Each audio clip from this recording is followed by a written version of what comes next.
Selamat datang di Joni Tiran Speak Up. Channel ini hadir untuk berbicara tentang penegakan hukum, upaya pemberantasan korupsi, dan isu sosial kemasyarakatan lainnya. Mari bersama kita bergandengan tangan membangun negeri tercinta.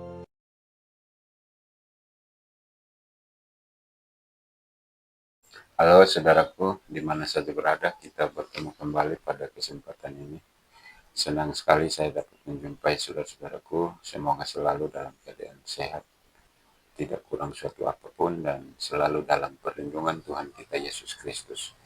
Pada kesempatan ini saya ingin mengajak kita berdiskusi tentang penanganan kasus korupsi oleh KPK di Kementerian Agama yang cukup menarik perhatian publik oleh karena kerugian negara yang ditimbulkan atas kasus ini hampir mencapai 1 triliun rupiah. Untuk itu saya mengajak kita untuk mengutip dari harian Kompas tanggal 19 September 2020. Hampir 400 travel terlibat dalam kasus korupsi kuota haji. KPK mengungkapkan ada sekitar 400 biro perjalanan haji yang terlibat dalam kasus dugaan korupsi kuota haji tahun 2024. Pelaksana tugas Deputi Penindakan dan Eksekusi KPK Asep Guntur Rahayu menyatakan hal tersebut membuat KPK tak ingin gegabah dalam menangani dugaan perkara tersebut.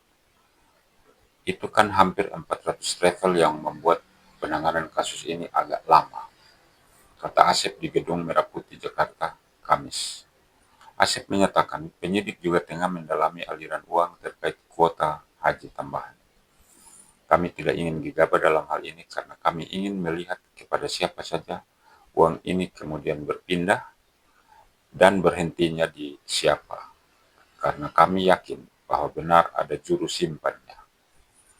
Asep juga menyatakan bahwa KPK saat ini tengah mengejar pihak-pihak yang berperan sebagai juru simpan dari uang yang diduga hasil korupsi tersebut.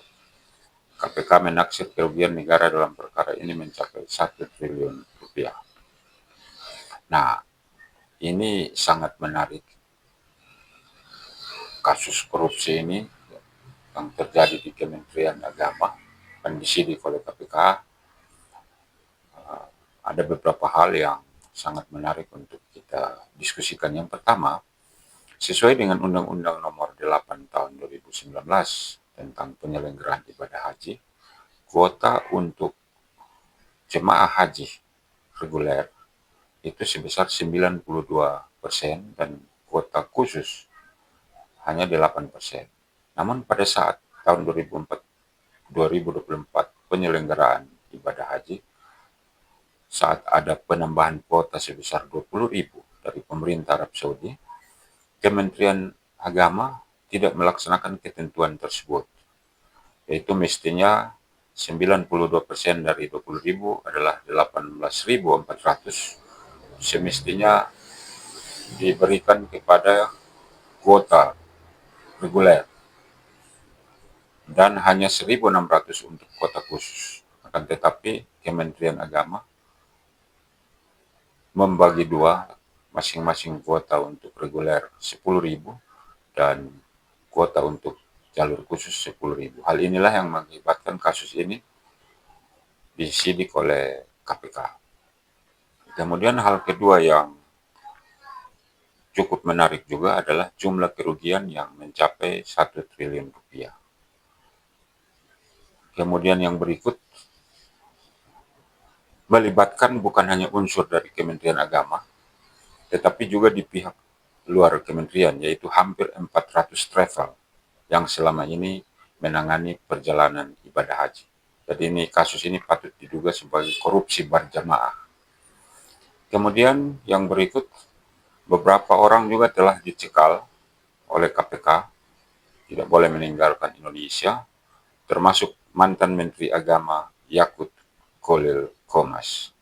Nah, tentunya kita semua berharap agar kasus ini segera dapat diselesaikan oleh KPK secara terang benderang.